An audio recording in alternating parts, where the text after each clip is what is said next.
lista expert, sino que son cosas que restan. Bueno, vamos a hablar de esto y de otros temas con Martín Lustó, que es candidato en la Ciudad de Buenos Aires en estas elecciones que va a haber el 26 de octubre para elegir, en el caso de la Ciudad de Buenos Aires, senadores nacionales y diputados nacionales. Martín, Walter Schmidt y María Eugenia Solís te saludan. ¿Cómo están? ¿Qué tal? Muy buenos días, ¿cómo están? Bien. Bueno, estamos justamente planteando el tema, digamos, finalmente Esper, Milei aceptó que Esper se tenía que bajar de la lista, pero a lo que hoy es, tanto, digamos, tuvo que pasar para que ocurriera esto, tanto tuvo que, en todo caso, la alianza, la Libertad Avanza tuvo que perder, pero al margen de esto, tanto nos costó, digamos, para que tomara esa decisión. Bueno, pero es algo que ya hemos visto. Perdón, Walter, tengo mucho eco. Sí, ahí lo estamos corrigiendo. A ver. Sí, vos decías, bueno, es una decisión que de alguna forma es un estilo quizás que no nos llama la atención, ¿no? Mira, ya lo hemos visto con la ANDI. Ujú. Hay, a esta altura, yo creo que hay 6 explicaciones distintas del presidente del hacer de los audios, indicando que hay coimas en la agencia de discapacidad, y pasó poco con eso, la verdad. Y en este caso tuvimos no sé cuántas explicaciones diferentes de Esper en distintos medios. Si uno la revisa, la cantidad de contradicciones que tiene son realmente increíbles. E inclusive en el audio que él mismo, o el video que él mismo grabó, hay un montón de inconsistencias en lo que dice. Entonces, yo señalaría dos cosas. La primera es que lo que vemos es un presidente que pierde credibilidad de cara a la sociedad, porque dijo una cosa y hace otra. Y eso vale tanto para la economía, donde no importa si él dijo que había dolarización, lo que dijo que sabía cómo resolver los problemas, y seguimos teniendo problemas financieros, y por eso él tuvo que ir al Fondo Monetario, el gobierno, hace 6 meses, y ahora tuvo que ir al Tesoro para que lo rescaten. Si vos necesitas que te rescaten, quiere decir que no estabas bien. Y también en la economía real. Y después el otro lugar donde el presidente pierde credibilidad directamente con la gente fuera del ámbito económico, porque él dijo que venía a combatir la casta y tiene cada vez más casta, ahora está incorporando nueva casta en sus listas para reemplazar a la anterior, y dijo que le iba a cortar la mano al que robaba, y la verdad que ayer salió diciendo que Esper era un patriota, y que Esper diciendo que él renunciaba por la Argentina. La verdad que tiene que renunciar de vergüenza, y tiene que renunciar también a la presidencia de la Comisión de Presupuesto de Hacienda, o lo tiene que sacar la Cámara de Diputados de la Comisión de Presupuesto de Hacienda. Pero es lo que estamos viendo en el gobierno con respecto a estos temas es un modus operandi. Y la segunda reflexión que te quería hacer es que, más allá de Esper, hay algo que sobre lo cual no se ha puesto lo suficiente la lupa, y es cuáles son las fuerzas o los intereses que se esconden detrás de financiar a candidatos que surgen de la noche a la mañana. Claro. Porque lo que hemos visto en este caso es que un candidato que habla pestes del Estado, que dice que el Estado no sirve para nada, atrás de él se escondían intereses narcos, y además disfrazado de cárcel o bala para los delincuentes. Y eso se replica porque el abogado defensor de Fred Machado es el mismo que el de Milei. Honesto. Y además, claro, honesto. Y además quería recordar algunos otros episodios que tienen que ver, por ejemplo, con el diseño del blanqueo. En el diseño original de blanqueo, que nosotros nos modificamos después de tener un arduo debate y una disputa grande en la comisión, se permitía que blanquearan los no residentes, es decir, extranjeros. Se permitía que alguien que tuviera criptomonedas en el exterior y era un extranjero viniera a la Argentina a blanquear. Se permitía que blanquearan en el original los funcionarios. Después hubo que agregarle grados de consanguineidad para que no blanquearan parientes de funcionarios. Sí. Y hasta se permitía que un funcionario que tuviera una sociedad anónima blanqueara. Entonces es muy fácil. Un funcionario corrupto no tiene declarado, tiene dinero en negro, pero lo tiene una sociedad anónima, o en una sociedad de responsabilidad limitada o no unipersonal, y lo único que hace es que blanquee su sociedad. Entonces estaba diseñado el blanqueo para que blanqueara cualquiera. Y eso vino redactado por alguien. Y el presidente mismo dijo que no le importaba de dónde venía la plata. Y ahora con esta otra medida, la que llaman los dólares del colchón, también pasa lo mismo. Hay una pérdida de control del Estado sobre el origen de los fondos de los individuos que usan para consumir a gran escala. Y ahí, digo, este esquema, ¿no?, que se está dando, porque uno puede entrar en el debate, en el dilema de decir, bueno, necesito dólares, necesito de alguna forma, digamos, para afrontar, refinanciar, pagar deuda, lo que sea, y bueno, necesito flexibilidad porque no me queda otra. ¿Pero vos crees que esa es la intención última o en paralelo hay un esquema de, bueno, ingresen, pero también yo me quedo con algo? Es decir, hay un esquema de corrupción, se quiere. Mira, en el caso de Esper lo vemos claro, ¿no? Porque ¿a dónde ingresó en el Estado la plata esa? Se quedó con $200.000. Por lo menos. Alguien vinculado al narco, por lo menos. Porque él dijo pago, ¿viste? Por una consultoría que no hizo ni viajó a ver de qué se trataba. Ahí en ese punto, disculpa Martín, porque vos sos economista y seguramente te contrataban un montón de veces, y por ahí, más que la gente común, nosotros tienen tanto. Esto de que me adelantan para una consultoría, para una minera, digamos, ¿cuánta credibilidad tiene? Del vamos, creo que no, pero vos que conocés el tema, porque de hecho asesorás también, ¿no? Cero credibilidad. Primero, la verdad que conseguir un contrato con un adelanto de $200.000 lo he visto muy pocas veces, ¿sí? La verdad que son trabajos muy, muy grandes. Cuando es un trabajo tan grande, es un trabajo de un equipo grande, porque los adelantos, en todo caso, son para cubrir los costos mientras se hace el trabajo. Claro. En segundo lugar, si el trabajo no se hace, bueno, uno no se queda con el dinero. Si no se hace por fuerza mayor, en este caso por COVID. En tercer lugar, ¿cómo funciona una reestructuración de deuda? Lo que se hace es armar un equipo, cobrar lo que se llama un retainer, es decir, cobrar un monto poquito, bajito, para sostener el equipo que trabaja, y después se cobra de acuerdo al éxito que se ha tenido. Y si vos le preguntás a los consultores que hacen ese tipo de trabajo seguido, si alguna vez, porque eso es un mercado chiquito, porque vos tenés que lidiar con bancos de afuera, con bancos del exterior, claro, la competencia.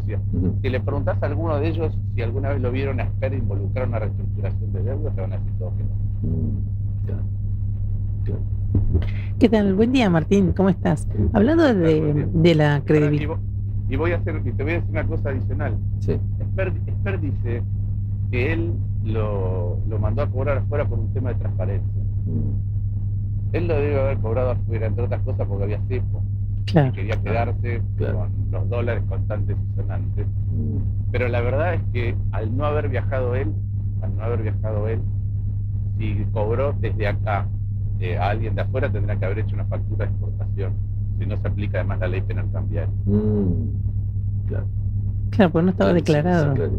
Esa cuenta no estaba declarada, además. Y también no le da... Bueno, ahora ya se sabe ahora que la cuenta no estaba declarada. Claro. Bueno, claro. Adicional. No, ¿Habrá pagado impuesto a las ganancias? Por los no se sabe, pero ya la declaración del 2021 tampoco cierra el blanco. O sea, también hay muchas inconsistencias. Pero yo me pregunto, hablando de credibilidad... Pero fíjate sí. eso, ¿no? Es alguien que ya se hablaba, y ustedes son periodistas y lo saben, de su voracidad por el dinero. Es alguien que con el discurso de que había que venir a combatir a la casta y al Estado, se metió en política para hacerse millonario. Justo te iba a preguntar eso precisamente, ¿no? Que hablan de cambio, de que no son iguales, y de repente tienen personas, funcionarios que vienen del kirchnerismo, ¿no? Por ejemplo, que dicen que los audios que la hermana es coimera, los de Esper, los contratos de las barra bravas en los actos, o sea, ¿son lo mismo o son diferentes? ¿El kirchnerismo? Creo que hay algo que es grave, que es la sociedad estaba cansada, ¿sí? Con justo derecho de un Estado que era cada vez más grande, funcionaba cada vez peor y tenía 200% de inflación. Entonces, frente a ese enojo, surgen candidatos que dicen hay que romper todo, y hay que combatir la casta, y hay que llevar honestidad y transparencia, y cuando vos ves No importa, Lule Menem, Martín Menem, Españolo, Karina Milei, cobrar antes por las listas, después cobrar por reuniones, el caso Libra, el caso Andis, el caso del Banco Nación de Martín Menem, Osprera. Entonces lo que vos ves es, al final lo que vieron es una endija por donde colar, pero no para modificar las cosas de verdad, porque uno puede equivocarse, tener éxito, como ha habido muchos presidentes o funcionarios, te puede salir bien o mal, pero el tema es si tenés intención real de venir a contribuir, o te escondiste diciendo algo para venir a hacerte millonario, como es lo que estamos viendo en las declaraciones juradas. Entonces yo creo que ese es el problema. Ahora, a eso le agrego, vos para ser presidente necesitas, además de que la sociedad diga, bueno, quiero ir por este camino, necesitas a alguien que te financie, Claro. y alguien que te traiga planes. Entonces yo recuerdo las dos cosas. Acá hubo un financiamiento grande, pero no sabemos bien de qué intereses, pero uno de los intereses que estamos viendo ahora es este, y después hay otros, porque, insisto, la ley base vino redactada. Entonces vino redactada para bajarle impuestos a los más ricos entre los más ricos, vino redactada para un RIGI que se podría haber hecho más transparente y mejor, vino redactada para hacer un blanqueo y permitir blanquear primero a los que ya habían blanqueado, o sea que son evasores seriales, y en segundo lugar a los que blanqueaban darle seguridad jurídica durante mucho tiempo, y ahora vemos que con la forma original que tenía el proyecto de blanqueo podría haber entrado cualquiera. Entonces ahí vuelvo a la otra parte, que es, ellos vinieron para eso, y eso es lo que se empieza a apreciar, pero mientras tanto castigan al común denominador de la gente. Claro. Sí, educación, Porque no había nada de educación, por Ni ejemplo. solo En la ley base yo peleé para que tuviera, fíjense que era la ley base y puntos de partida para la reconstrucción de la Argentina, y no hablaba de educación, no hablaba de Claro. obra pública, no hablaba del sistema previsional. Yo por eso hice raíz entera la ley base, pero lo que vemos ahí es que hay una cosa muy cínica, que es como una farsa montada, que te dicen, ahora con la ley de discapacidad, que te dicen, no hay plata. Ok, si vos tenés una discapacidad te dicen, mira, no te puedo ayudar, decime de dónde saco la plata. Claro. Si vos querés ir a la universidad, sos un profesor que quiere tener un sueldo digno para enseñarle a los futuros profesores y a otros que se van a graduar y van a contribuir a la Argentina, te dicen, decime de dónde saco la plata. Si vos sos un padre con un hijo internado en el Garrahan, no sos un residente, te dicen, no hay plata. Ahora, para gastarte, para permitir que alguien no pague impuestos, decirle héroe y después regalarle un blanqueo, hay plata. Claro. Para bajar el impuesto a las grandes empresas hay plata. Para bajar el impuesto a las grandes fortunas en Argentina hay plata. O los 1.100 palos de la baja retenciones que te evitaste de cobrar también, ¿no? Yo lo dije el otro día, la baja esa, que se la llevaron las federales, tuvo un costo fiscal equivalente al presupuesto del Garrahan entero, Claro. que tiene que poner Nación durante 12 años. Mirá vos. Y mientras tanto el plan económico, como decía, desde el punto de vista financiero, ahora necesita otra señal de Estados Unidos. Piensen que necesita 2 señales de la economía más poderosa del planeta en un lapso de 20 días para llegar a una elección. Esa es la fragilidad del plan que diseñó Milei. Y lo otro es que la economía no está creciendo y la gente está cada vez más endeudada y más angustiada. Y no crece no es que la economía no crece por lo que dice Milei. Milei dice, la economía no crece, veníamos creciendo al 8%, llegó a decir, pero empezó a subir el riesgo del país por el Congreso. El riesgo del país empezó a subir porque él no compra dólares, Claro. no acumula dólares, se lo vienen diciendo todos. Después la tasa de interés subió porque él tocó las leyes y hizo un desastre monetario. Y no crece la economía, no por eso, sino porque lo que hizo Milei fue bajar la capacidad de consumo con un ajuste muy grande. Entonces las jubilaciones están por debajo de lo que estaban, los salarios están por debajo de lo que estaban, los públicos ni te digo, pero además vienen de un ajuste muy grande todo desde el año 2017, una pérdida de casi 20% del poder adquisitivo, y al mismo tiempo que hay menos capacidad de consumo en la calle, aprecia el tipo de cambio, es decir, abarata el dólar y abre mucho las importaciones. Entonces, Claro. acá se consume menos, pero ahora una parte de lo que se consume es importado, y el que confiaba en complementar eso, el productor que confiaba en complementar eso exportando, no puede. Claro. Ahora, Martín, ¿cómo revertimos esa situación? Porque las familias hoy están, más allá de endeudadas, hay muchos locales que están cerrando, familias que están perdiendo lo poco que tenían como ingreso. La poca credibilidad hace que también no vayan a votar. Entonces, ¿cómo revertimos esta situación y qué le decimos a aquel ciudadano común y corriente que hoy está lleno de deudas y con la esperanza caída, por así decirlo? Bueno, mira, esto que estás diciendo es lo que se ve cuando uno recorre, cuando uno Ujú. habla, pero todos los días, no solo ahora en campaña, se ve persianas bajas cada vez por Sí. más seguido. Sí, Ujú. no importa si uno está caminando por Cuenca, por Avellaneda, por Rivadavia, hay entre un local y un local y medio cerrado por cuadra Ujú. recientemente. Y cada vez más gente endeudada que, amén de todo lo que tenía que pagar antes con mayor costo, alquiler, expensas, servicios públicos, ahora además tiene que afrontar una deuda porque estuvo tratando no de mantener, sino de no caer tanto, y ahora ve que está endeudada a tasas muy altas, entre otras cosas porque la ley de bases se Ujú. desreguló. ¿Sí? Y obviamente veo a la gente tratando, es tan grande el problema y la angustia que está cada uno encerrado en eso, porque tiene que resolver, cada uno de nosotros tiene que resolver su cotidianidad. Ahora, el 26 tenemos una oportunidad de ir a decir lo que pensamos, que es, mira, por acá no, es esto, de esta manera no, y yo estoy convencido que hay otra manera de resolver los problemas, porque cuando vos mirás, hay provincias que tienen superávit fiscal, pero no están ni ajustando los jubilados, ni ajustando la obra pública, ni ajustando los medicamentos, ni ajustando la educación, sino todo lo contrario. Entonces, hay otra manera de resolver el problema fiscal. Acá hay una enorme diferencia. Lo que hay que arreglar es el Estado, no las cuentas. Hay que tener un Estado mejor, y mejor es que brinde más y bienes, más bienes y mejores bienes, y que sea más barato. Y eso se puede hacer, pero se hace gestionando. Lo que hace Milei es eliminar el déficit, y además transitoriamente. Es como si yo te dijera, mira, quiero bajar el gasto que estoy teniendo de uso de mi auto. ¿Qué voy a hacer? Y mira, cada vez que tenga que ir a un lugar que son menos de 10 cuadras, menos de 15 cuadras, voy caminando. Y además no voy a acelerar rápido cuando el auto está parado, porque sé que consume más, y además voy a buscar el seguro más barato porque sé que no uso tanto el auto, voy a buscar un buen seguro pero más barato, lo que quieras. ¿Qué hace Milei? No hace eso, te dice, ¿sabes qué? Voy a gastar menos en el auto, que es el Estado. Lo voy a dejar tirado en la calle. A los 8 meses, ese auto va a tener la nafta podrida, las cubiertas deformadas, la batería descargada. Entonces todo te cuesta más, porque volver a poner en funcionamiento las cosas te cuesta más. Y algunas cosas que se llevaron, que encontraron y se las llevaron, ¿no? Claro. Bueno, y algunas cosas del auto que encontraron y se llevaron.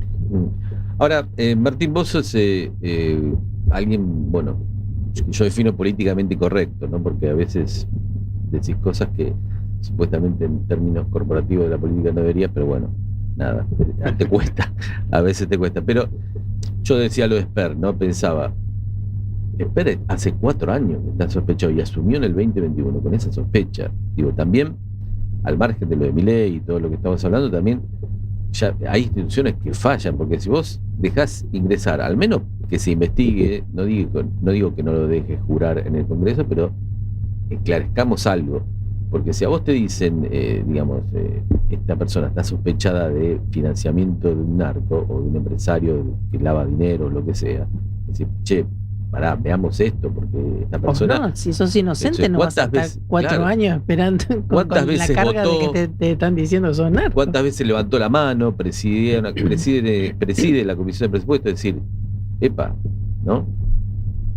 Mira, yo creo que eso por un lado, y vos sabés que el gobierno y Milei ha defendido a Esper, lo sigue mostrando como un patriota a pesar de todo esto, de que lo conocían, porque hay mucha evidencia de que Milei ya sabía algunas cosas de la camioneta que había tenido un atentado, claro, etcétera, así como surge ahora con cruce de información que el propio Esper, porque lo dijo creo que el Gordogán, o no sé cuál de todos esos, que el propio Esper había tratado de comprar que Milei se bajara de una candidatura. Entonces es evidente que ellos tienen una relación, que conocen mucho adentro del propio gobierno acerca de con quiénes hablan, qué intereses defienden, etc. Algunos serán más ingenuos, pero otros ciertamente, como es el caso de Esper, no tiene nada de ingenuidad, porque si no, podría haber respondido el primer día. Se estuvo haciendo el distraído y mintiendo recurrentemente. Ahora yo te quiero decir otra cosa, que es, hay un problema severo ¿cómo se combate la corrupción? Porque corrupción hay en todos lados, pero en algunos lugares hay mucha y en otros lugares hay poca. Entonces vos, para poder combatir la corrupción, tenés que tener primero un sistema de detección. Claro. Detección. Segundo, tenés que tener un sistema, una vez, primero tenés que evitarlas con sistemas transparentes, ¿sí? De licitaciones, de controles. Organismo de control, tal cual. Exactamente. Después tenés que tener un sistema de detección rápida, es decir, circuitos que la impidan. Seguro, cuando ocurre, detectarla, y cuando la detectás, la castigas. Y acá tenemos dos problemas, o tres problemas. Cuando uno ve los circuitos, la verdad que no queda claro que estén diseñados para evitar la corrupción. Hay a veces colusión en las licitaciones, se filtran las cosas, todo lo que quiera. Segundo, diseño de licitaciones en favor de alguien. Segundo, ahí es, por ejemplo, es donde Santa Fe, abriendo el juego, bajó el precio de los medicamentos. En lugar de entregarse, pensá que la Suizo-Argentina, mientras Milei iba sacando del organigrama, este ministerio se va, este ministerio se va, este ministerio se va, la Suizo-Argentina multiplicó por 27 su facturación con el Estado Nacional. Entonces, primero es abrir el juego, mayores controles para bajarla. Segundo, detectarla, y ahí también tenemos problemas, porque recién ustedes, María Eugenia decía, la declaración fuera de Perno Sierra. Bueno, algunos de nosotros, no todos, pero algunos de nosotros presentamos todos los años, ¿sí? Todos los años, y en algunos casos, como es este año, la presentás muchas veces, y cuando hay paso llegás a presentar 4 declaraciones juradas ante la Oficina Anticorrupción. Claro. Otros diputados y senadores no las presentan, pero además, ¿quién las está mirando? Nadie. Porque ¿para qué las presentamos? Y después, cuando hay un caso, te das cuenta que no les cierra nada. Saltó que en el 2021 las boletas, cuando el Estado le da un dinero para que imprima las boletas, les imprimió una empresa que vende ortopedia, artículo ortopedia. Pero después estaba viendo ayer un programa de televisión, los dos autos que tiene Fer. Tiene 2 autos que entre los dos suman casi $170.000. Claro. Aparte vos decías oficina anticorrupción que increíblemente depende de, es un organismo del gobierno, como hace un organismo de algún gobierno, digamos, una oficina anticorrupción. Como se investigó a sí mismo Milei con lo de la estafa cripto. ¿Sí? Se investigó a sí mismo. Y lo último, tiene que funcionar la justicia. Bueno, hablando de justicia, me gustaría que escuches un audio y me gustaría que opines, porque hay una discusión. Más confusión, a ver. Porque la condenada está presa. Le puedo asegurar que esto es la venganza de que soy el primer presidente que tomó la decisión de que vaya presa. Bueno, una monarquía. No sé, hay una confusión en que si se intrometió, claro, si se intrometió en la justicia o no se intrometió en la justicia. ¿Qué interpretás con esa declaración, Martín? Déjame decir 3 cosas. La primera es, recordemos que tenemos un ministro de Justicia que fue defensor de narcos, que está bien, y él a su vez estuvo preso. Entonces, la verdad es que yo no hago juicio de valor, porque cada uno tiene derecho a la defensa, entonces los abogados la deben proveer, sí, pero también es cierto que eligen. Y segundo, es distinto en la actividad privada que después ser ministro de Justicia. En segundo lugar, recordemos que este gobierno está en mora y hay casi el 40% de los cargos de la justicia vacantes, jueces y fiscales, lo cual también es útil para el delito, ¿sí? Porque se sobrecarga el resto del sistema de justicia. Y con respecto a lo que acaba de decir Milei, bueno, es un presidente que no cree en la República, dice que él mismo mandó a Cristina presa, no la justicia. Claro. La verdad es que o es cierto y presionó a la justicia, con lo cual es grave, o es un mentiroso y dice que cualquier cosa para una elección. Bueno, Martín, todas estas cosas no es una falta de respeto a la ciudadanía, porque estamos hablando de situaciones muy importantes y no estamos hablando de realmente qué leyes hacer para que nosotros, la Argentina, evolucione, salga adelante, vivamos dignamente. Sí, yo creo que todo esto es una farsa, donde hay un desdén por lo que realmente importa, y hay intereses personales, hay intereses corporativos detrás. Pero además de eso, creo que es aprovechándose, como dije antes, un estado de ánimo que tenía la sociedad. Pero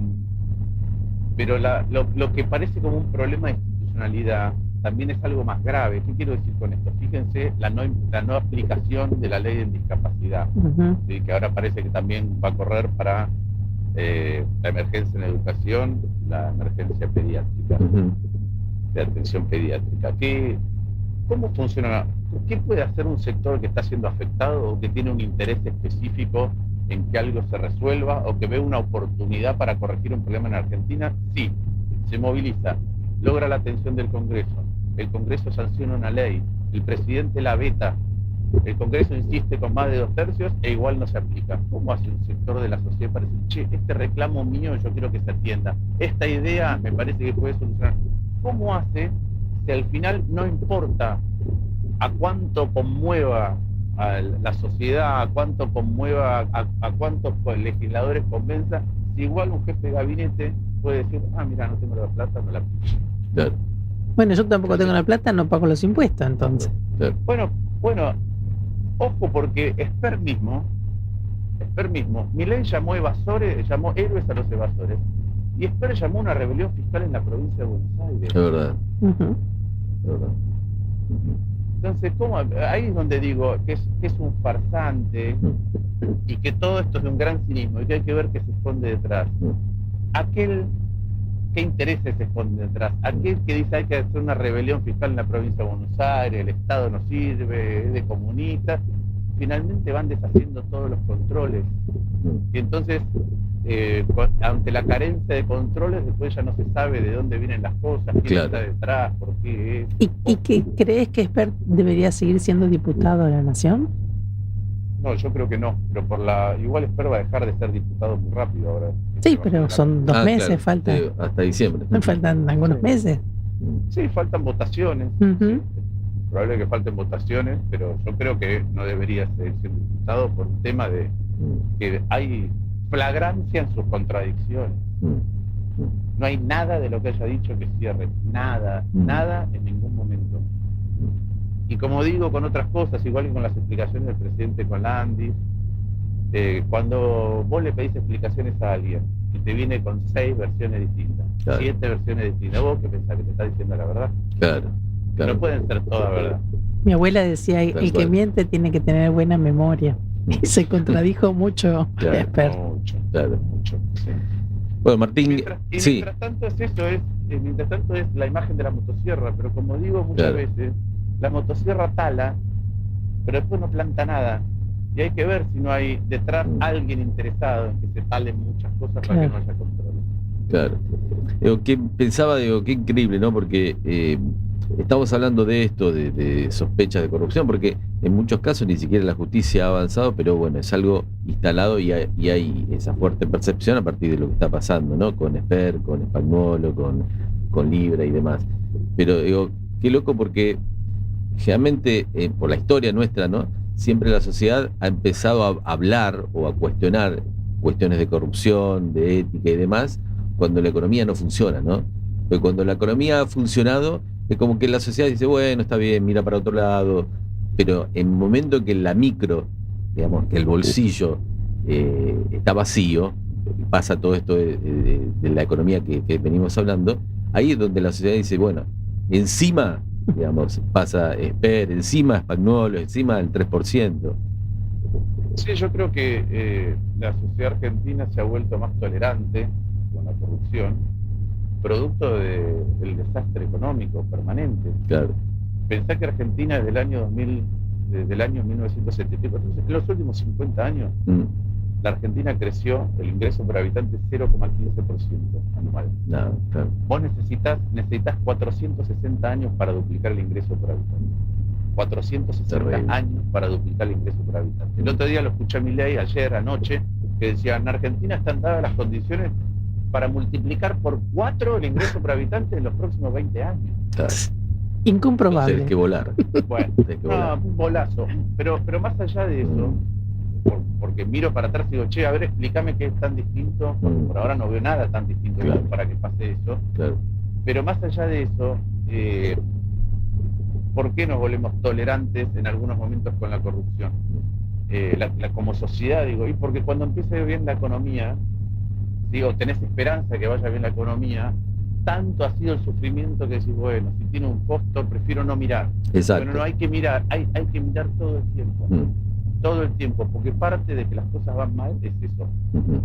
Es que hay otra intención en las cosas que se hacen.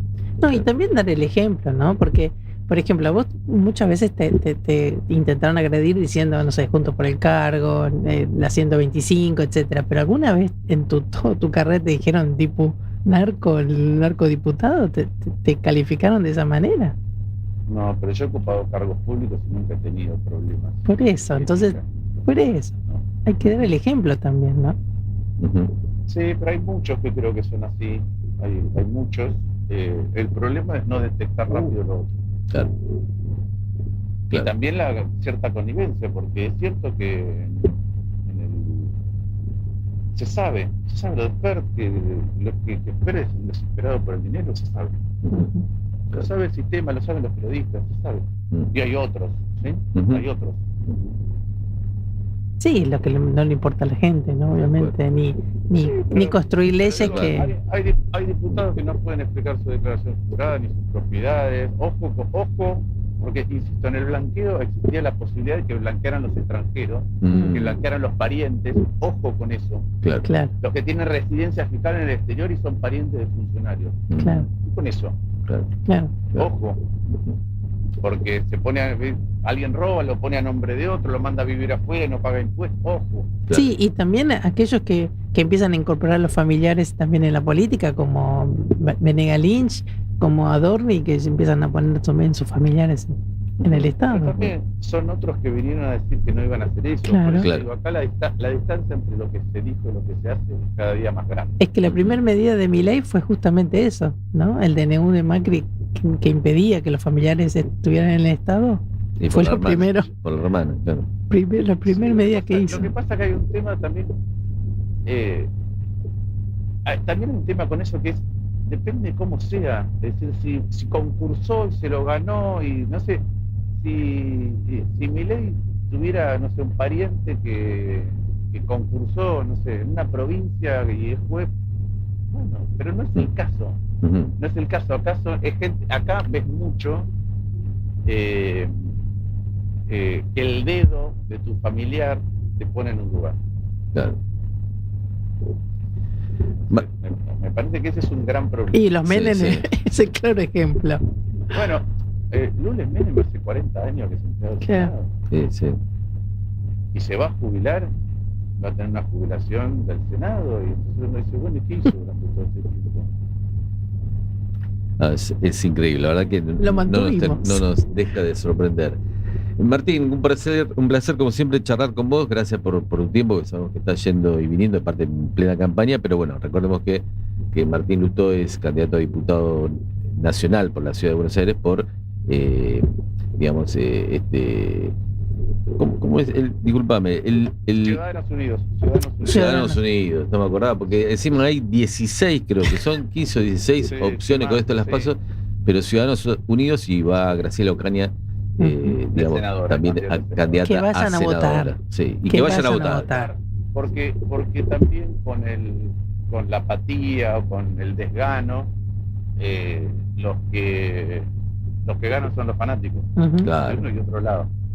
¿Sí? Porque son los que van siempre, no importa si tienen causa de corrupción, si tienen condenas de corrupción sus candidatos, igual van. Claro, y a recordar que esto no es que elegís jefe de gobierno porteño, presidente, no, elegís diputados nacionales y senadores nacionales en el caso de la ciudad, con lo cual, digamos, no es o Milei o el kirchnerismo, más allá te puede gustar Milei o el kirchnerismo, pero me refiero, no es algo binario, sino que hay muchas opciones, entre ellas esta, ¿no?